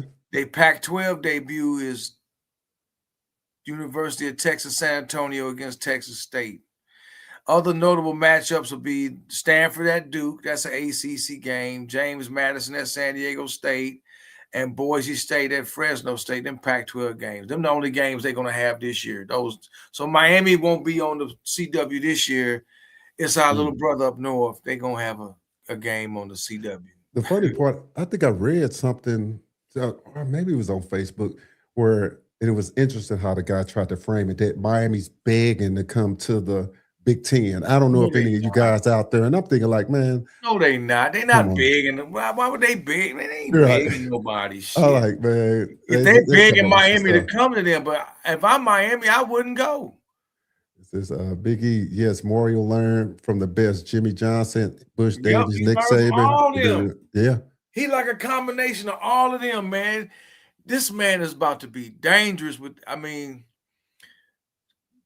glad he came back because that could have been Oregon. Yeah.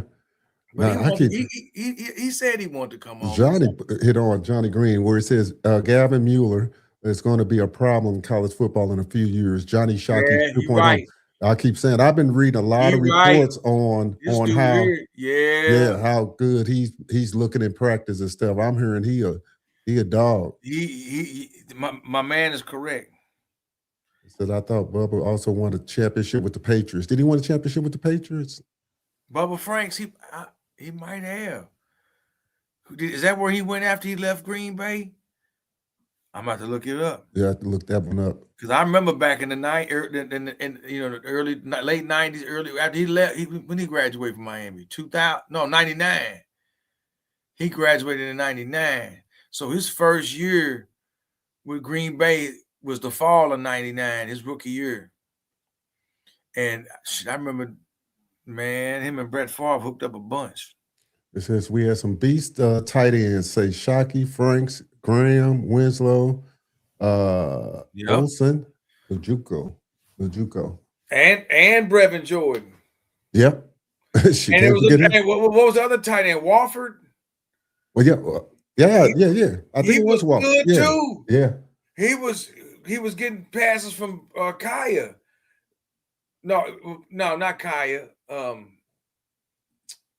Stephen Morris, the tight end back then, when Stacy Coley and them was all there. Man, dude was nice. Yeah.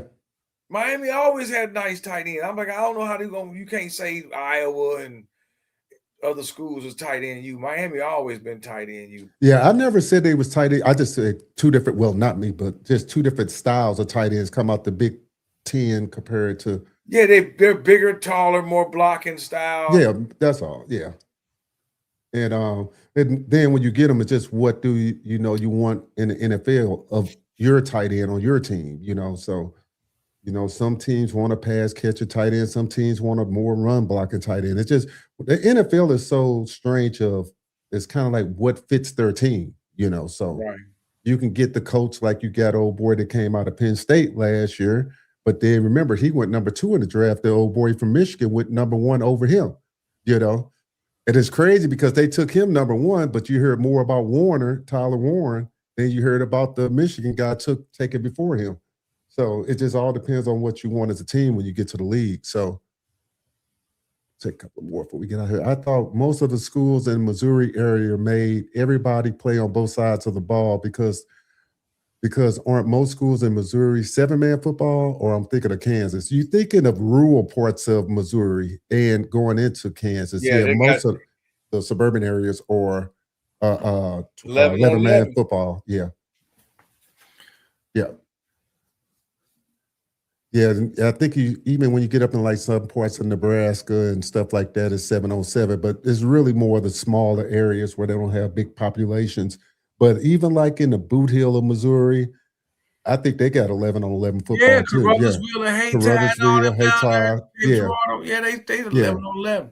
11-on-11. So yeah, you really have to get to the outskirts.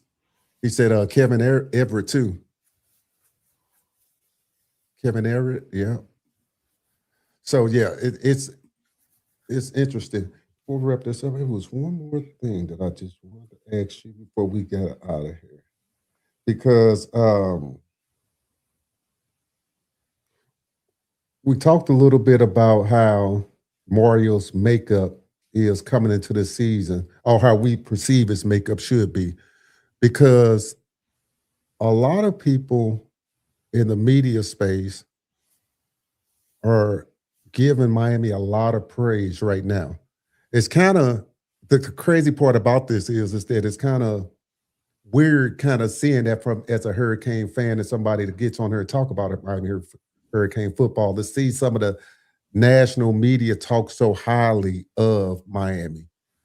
What do you see besides them winning that made them look at this program different than what they did before Mario got there? Besides the winning, because we know winning solves everything, but it's more.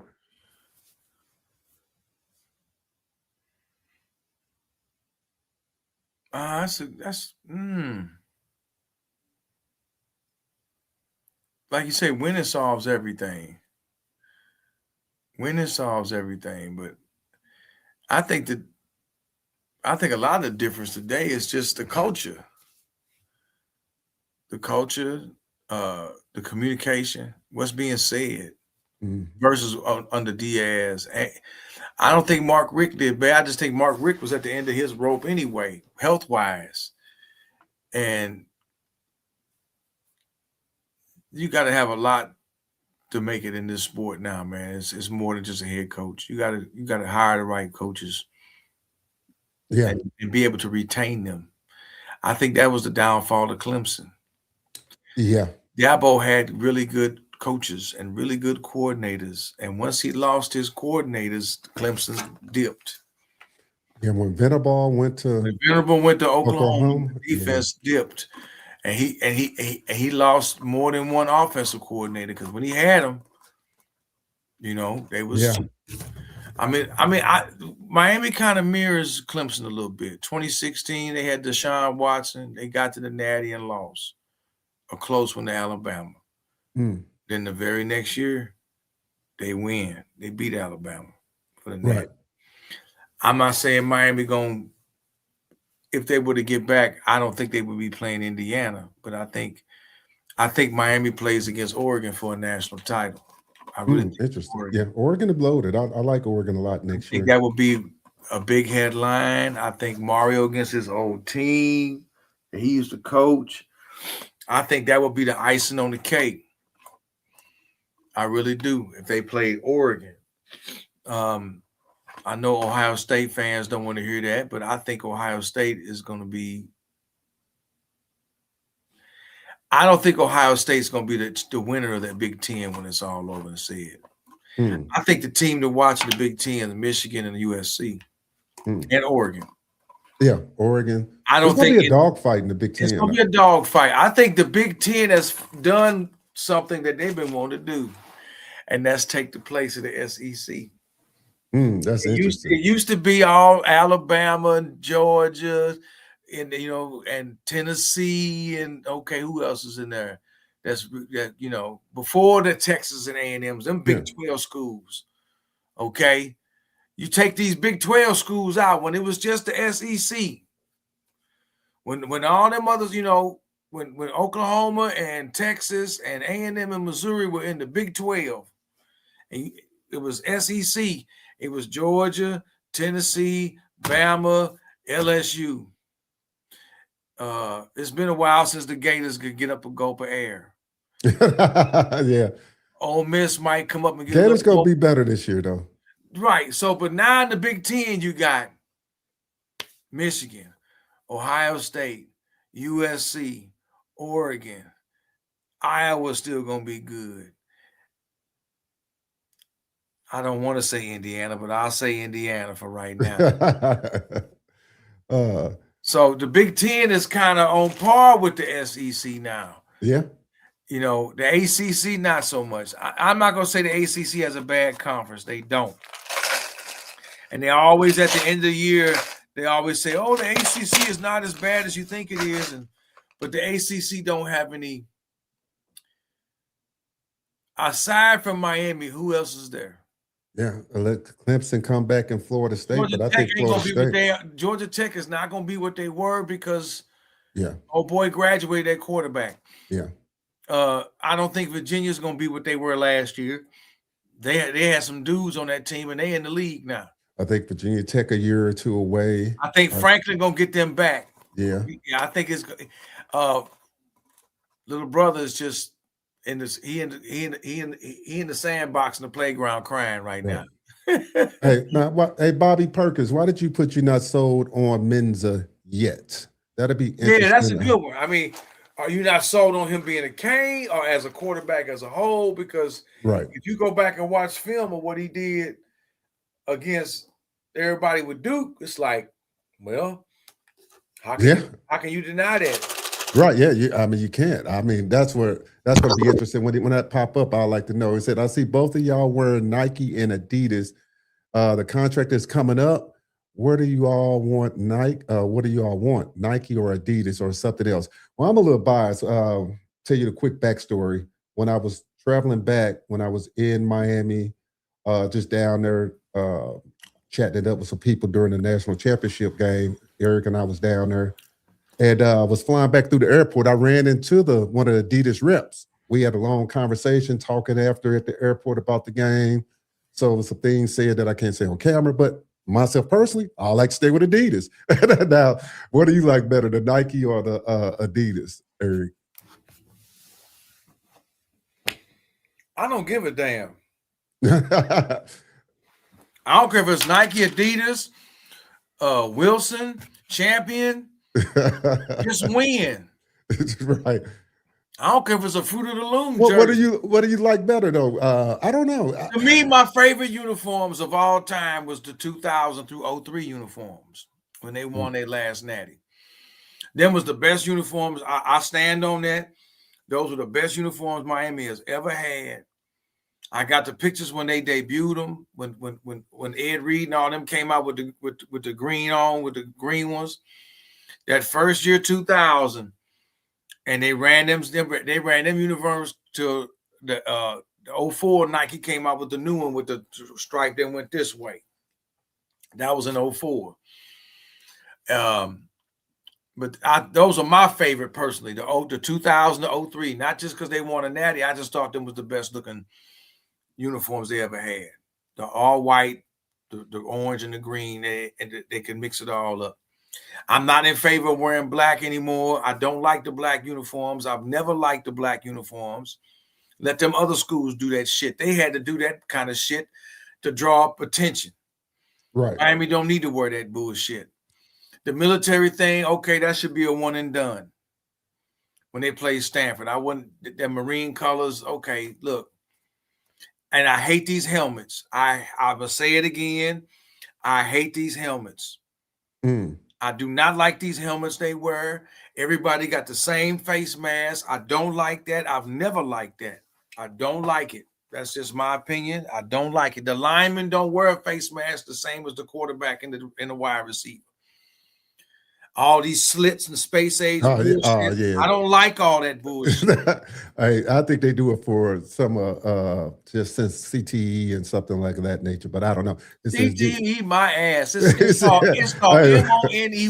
That's what it's all about. Everybody knows CTE. He says D&E. I'm old school Cage fan. We come out through the smoke like we used to. We don't need. That's another one. I've been sending Mario on Twitter. I be sending him. I got a picture when they used to run out of the inflatable helmet. Oh yeah, okay, yeah. Bowl. And I've been sending I always send it to him. Man, please bring this. Them in the equipment room in Miami. Can y'all bring this back? Right. Everybody run out of the same shit now with the pillars, with the fire and the smoke. I said, man, that's so generic now. Everybody do that. Right. I'm like, that's so whack now. I said, Miami just ran out with smoke and it came from fire extinguishers. Right. I'm like, I like when they used to come out of the field out of the helmet back in the Orange Bowl. Yeah. They even had the helmet at it wasn't Hard Rock then, it was Sun Life Stadium. Remember? Yeah, I remember. Sun Life Stadium. After it was Joe Robbie Stadium, it was Sun Life Stadium. When the seats were orange and they didn't have that overhead like they got now, and it was hot. Oh my God, it was hot. Right. It says, so with Jackson Campbell, he played 11-man football. He played Campbell 11-man football in Nixon, Missouri, buddy. Knicks are down there. Knicks are down there in Springfield, which is in the southwest corner of the state, just south of Kansas City. That's 11-man ball down there. Right. It's a lot of talent in that part of the state. You coming up near Kansas City, it's some talented programs up there. It says, how do you feel about the roster? 2026, the team, how do you guys feel? Want to go ahead first, Heath? I feel good. I feel confident with them. I like the roster. I think Miami has one of the nicest offensive rosters in the country. Yeah, I feel good. I feel like this. I know we're good. There's some question marks at a certain position. My only question with the team is how quick can they gel? It's kind of like what I said last season. That's my only. I know they got the talent. And you know what? That's every. Yeah. I believe that's every school gonna have that. Well, but every school don't have the talent Miami got. That's what I say. Miami has that talent that can go all the way. Yeah. So once they gel with the talent that they got, they should be okay. We just hope they gel quick. We know it's going to be some different things on team, different quarterback, different offensive line, but they all talented. Some schools can't roll out the talent that Miami got year in and year out now. They wasn't doing that years ago, but now they were talented at certain positions before Mario got there and then coming up his first couple of years. But now they got talent at every position, and they should be able to overcome some of their deficiencies because of their talent until they gel. That's how I feel. So I'm optimistic about it, and I hope they come out smoking and said, I like Georgia over Oregon. I think he's saying Georgia to make the national championship game. No? Who's their quarterback? They got Gunnar Stockton. Gunner's back. Gunner back. I think they're gonna be tough out. I think they got a lot to prove. Georgia's gonna be tough, but I don't think Georgia's gonna make the national. I think Kirby Smart gonna have them boys ready to roll. They're gonna be ready. They're gonna be ready. They're gonna have a chip on their shoulder. Miami against Georgia. Who knows? Yeah, I mean they're gonna have I think they really coming out like, hey, it's. I know who you're not gonna see in there. Who is that? Indiana or Notre Dame. I know they aren't going to be in there. I can tell you that much. It says Virginia Tech is not going to be great. No, I don't think they will this year. I think it's going to take Franklin a couple years to get recruits, but he will get some recruits in that part of the country because the Virginias and the Carolinas and the Pennsylvanias, they got talent. Yeah. And don't think he won't try to stick his nose down in Florida a little bit. Yeah. You know he is. But they're going to get some talent from that whole middle East and Upper East New York up that way and Pennsylvania. He might slide over he gonna get some old. He got all his old ties in Pennsylvania. Says, he ain't gonna break them ties. Somebody they think Texas. Okay, hold on. We got Bobby Perkins responding to us. He says, I see Darian Menza is a front runner quarterback, not great under pressure. They said the same thing about Cam. They said the same thing about Beck. Because when he was at Washington State, that boy was running for his life because he had no line. Then when he got down here, what happened? He could damn near make a sandwich back there before he had to throw the ball. So I think it's going to be the same for Menza. I think he's going to have a better around him better than what he had at Duke.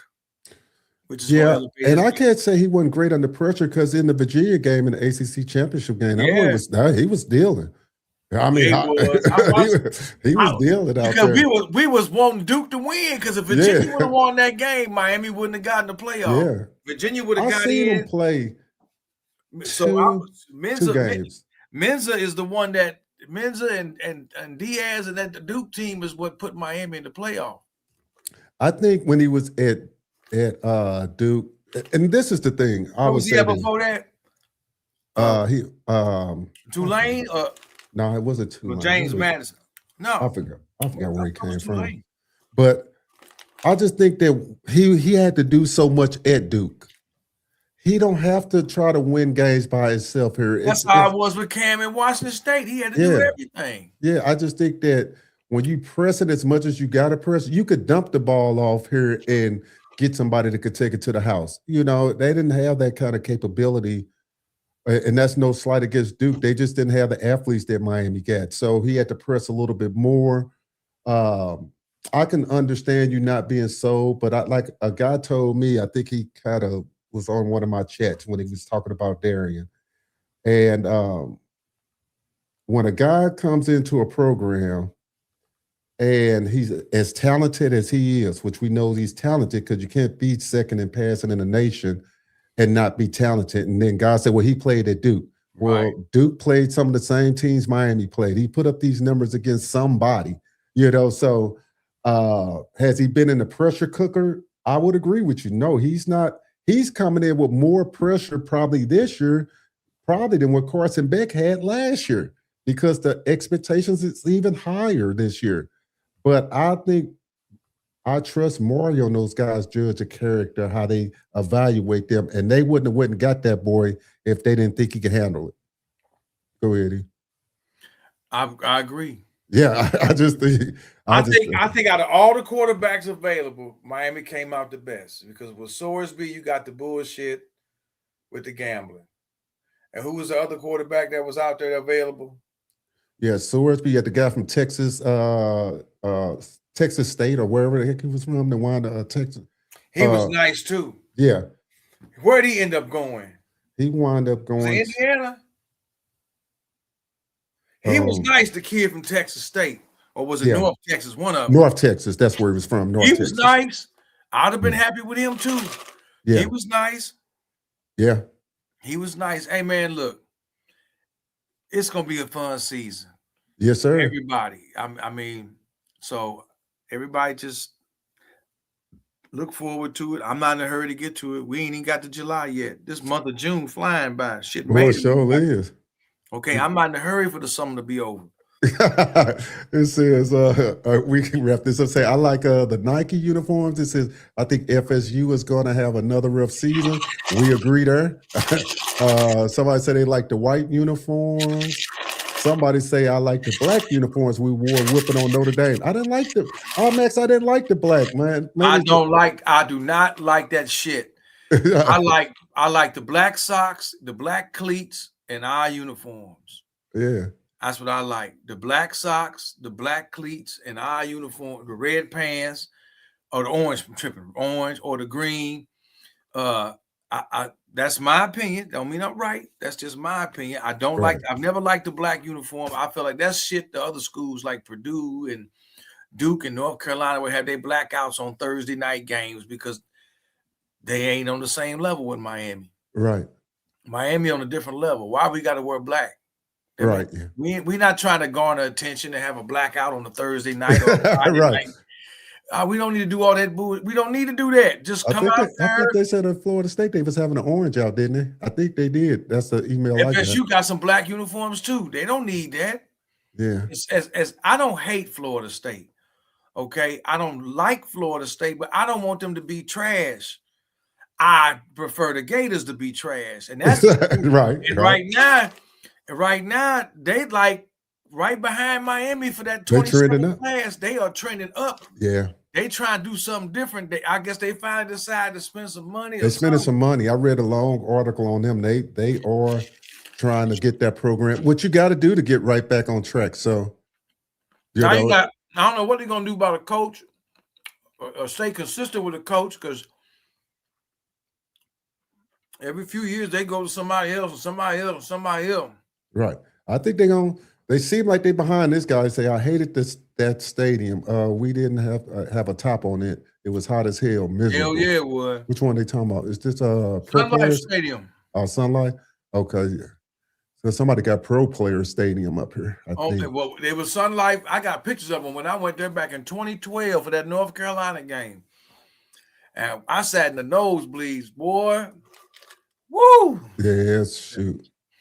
And then I went back in 14 for the Cincinnati game, and Miami won that game. Duke Johnson had a long run. It was a day after my birthday in 14, and I made the mistake of sitting on the visitor side. I was in the second row behind the bench in Cincinnati. So you had to always stand up to see what was going on. I was too. Oh yeah. Man, it was like 95 degrees that day. Not a cloud in the sky. I ain't had no hat. I ain't He's had no up there baking like a sunglasses. tomato. I wasn't worried. I didn't get red, but I'm like, that sun was just. Yeah. And I look over at the home side, and that's when I knew right there. I said, never again. If I ever go to a game, Yeah. unless it's a night game, I'm sitting on the home side because they designed that stadium where the home side is always in the shade. Hey, you better start getting some club passes like I'm trying to do. Shit, so you can call us. He said, "Oh, got me I'm over about to look into choking." that. Yes, but my favorite are the regular 3, orange and white and orange, and white stormtroopers. That's his favorite I one. like the white on white. Yeah, I like the white on white too. The white on one. I like our uniforms. Now they cool. Yeah, But like I said, the 2000 to 03, like the white on white they wore against when Ed Reed had that touchdown against Boston College, and they wore that same white on white at West Virginia when Sean Taylor had a pick 6 back in 2002. I like them uniforms the best. They only wore the green on green one time, Santana, in 2000, the first I like year. them green on greens too. That was nice. They only did it one time, and that was against Louisiana Tech in 2000. It was a home game. They wore the green on green. That was the first year for that uniform. I remember that game. They never wear orange over orange. If you remember, most of the time they wore on the road, they wore white over green. Both of them years with Dorsey when they won the Natty, the 2000 year when they lost to Washington, and the next year, all the time on the road, it was white over green. Yeah, I like home was. They did a couple of times they did green over white, but most of the time it was orange over white. And they did the Stormtrooper, like I said, against BC. And then in 02, they did it again at West Virginia. They did it. But that was my favorite uniform. Yeah. I didn't like the one they had. What's that? Where they had the slits in the color, looked like feathers, and they had the U was real. Yeah. Was and shiny. No offense against my military guys, I don't like the camo uniforms. I didn't like the camo either. Yeah, no offense to my military guys, but yeah, I don't too much care for those. Care for that. And I just all right. It says D. Do you feel a linebacker court is still the weakest part of our defense, even though we don't use the linebacker position like other teams? Yes, I do. And I'm not even going to expand on that anymore. I think that it's just got to be proven. He says, I got Texas and Miami in Vegas. I can see Texas too. I can see Texas. I just got a feeling that, I mean, we'll see. As long as it's Miami. Right, right. All right, this is a long one for us. I say I like you guys' show. I tune in every week. You guys are very informative. All bring the Midwest swing, like the St. Lunatics vibe to the people. I'm just giving the show props. I'm representing a 954. Shout out to your brother. Where that's at? We're 954. I'm gonna look it up. Look, hey, find out. Shout them out. Thank you, B. We in agreement on the smoke. We the originators of coming out the smoke. Come on, Mario. Hey, yeah, he ain't lying about that. That's Broward County. Okay, right on. That's where? Broward County down in South Florida. Okay. It says, hey, I'm coming to the Florida State game. I'm getting me an Airbnb. I'll be at 3. So y'all come. Hey, matter of fact, I'm gonna do me and E going live when we're down there for the Florida State game. We'll be on the live, y'all. We'll let y'all know where we at, so y'all can come through. If y'all down there, y'all come chop it up with us down on the lot or whatever when we down there. Matter of fact, wherever I'm at, I'm shoot live down there for the game in the parking lot. Give you guys a number, lot number where I park at. Come on over and holler at me when I'm live. Come get on camera, show some love. It says he was at Tulane. You were right. Okay, yeah.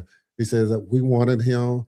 But we got Beck. I didn't know where he was getting. I didn't know we was getting Beck, but Menza was my number 1. Okay. Oh, for last year. Yeah. I mean, hey, it happened. I ain't mad. I like Beck, man. I miss Carson Beck, man. I like Beck all year. Yeah. So I did.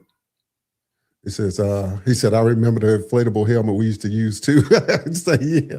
Man, he said, I want them to bring back the old school all orange uniforms or the all green. I used to love them all green ones. The all green look good. It's just got to be the right shade of green. I used to get on the equipment room about that shit. It's got to be the right. Right. That 2000 to 03 had the right shade. You want the orange like this. You don't want that orange to be too red. Right. You want that sun-kissed orange, that Denver Broncos dark orange. You don't want the light orange, like kind of like that. Right. Yeah. You don't want that Tennessee orange. I like that orange, but that's the wrong shade of orange. Right. Yeah, I agree with you there. You want that orange like your locker behind you. That want that darker orange. Right. That old school Tampa Bay Buccaneer orange. Right. He said, now this will be interesting. He said, it'd be sweet if Miami played LSU. I said that would be real interesting.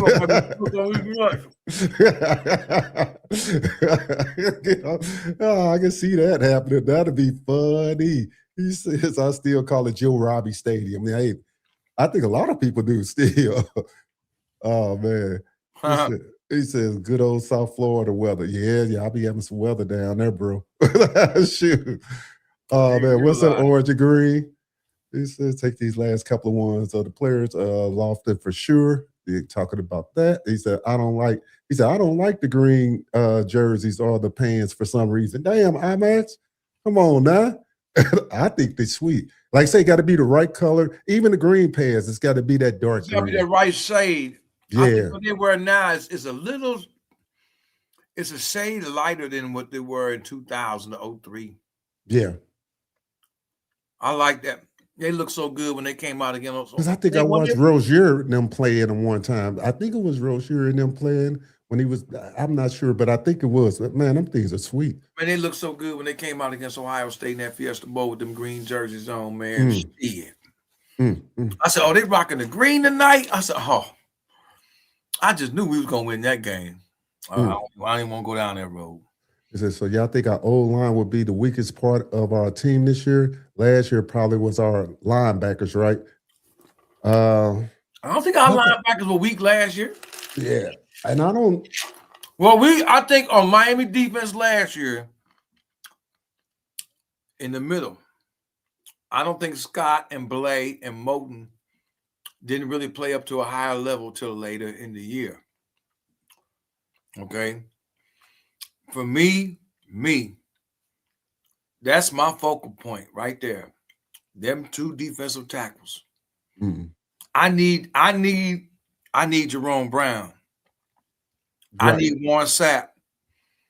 That's what I need. Vince Wilfork type, Russell Merrill, Cortez. I need Cortez Kenny. I need that type of production at the defensive tackle because that's gonna make it easier for Blunt and Lightfoot and the other two guys.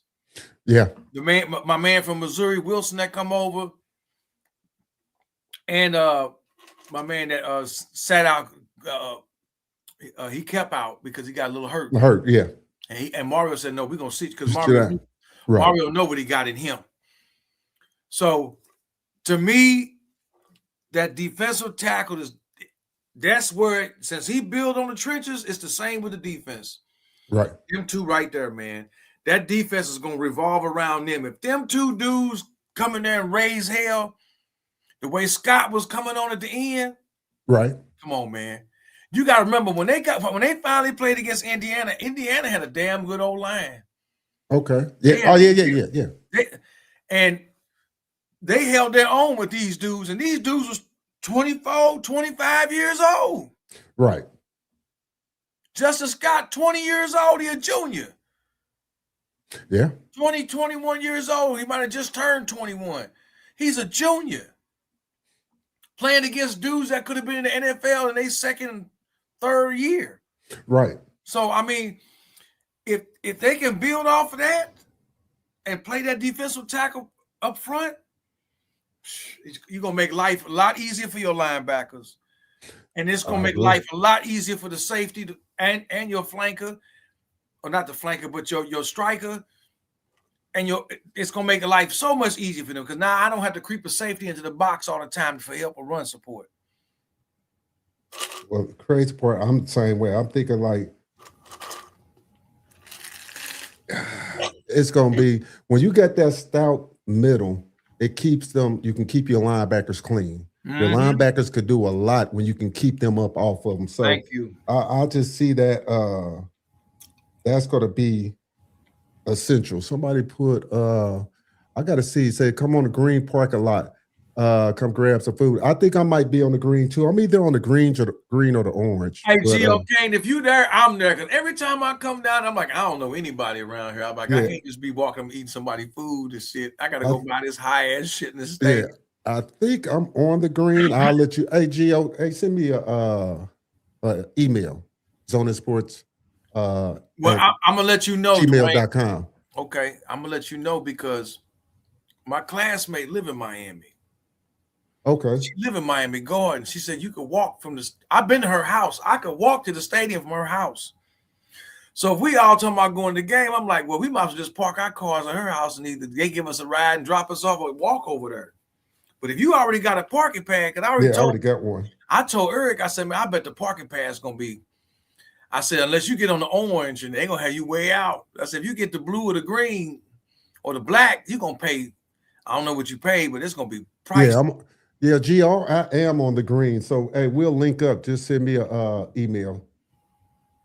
And maybe I'll see you at the FAMU game too. I'll be down there for the FAMU game.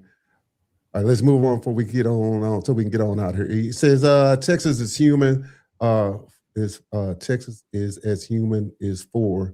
I like being okay. Yeah, he talking about the jerseys. Okay. It says with all the rap artists in South Florida, somebody has to come up with a song to run on the field too. Got a lot of cool Kane rap songs, but make one specifically for that reason. That'd be interesting, yeah. Because it is a bunch of songs out there, but yeah. That'd be interesting. It says D&E here's the difference. One of my favorite Miami games outside the 5 national championships, obviously FSU and any Florida games. My favorite UCLA at Miami 1981, Adrian James, or 1998.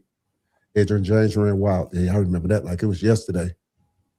It says that's facts. We had a great D tackle, I think, dominate college football. All right. Well, we're going to wrap it up. And we appreciate everybody coming out. Like I say, hey, guys, like this video so it can get out in the algorithm. Share some of this content. Clip it up, share it, get it on out there. If you guys want a channel membership, just go on over to the channel. And we'll be back, same time, same place, next Sunday. God willing. Thursday, if you want to talk about Father's Day, bro. Is it? Mm-hmm. Well, it's gonna be a asterisk. We might be back next Sunday. Might be back. Next Sunday, Father's Day, player. Yeah, so we'll let you know. He says I had to donate $750 to get that. Yeah, I'm not gonna talk prices on here, but yeah, I know what you're talking about, Gio. So, but until then, hey, we out of here, man. Come tap in with me Thursday, man. Yeah, thanks for tapping in. Enjoy the rest of your Sunday. Have a great work week wherever you are, and we'll see y'all on the next episode. Yes, sir. We out.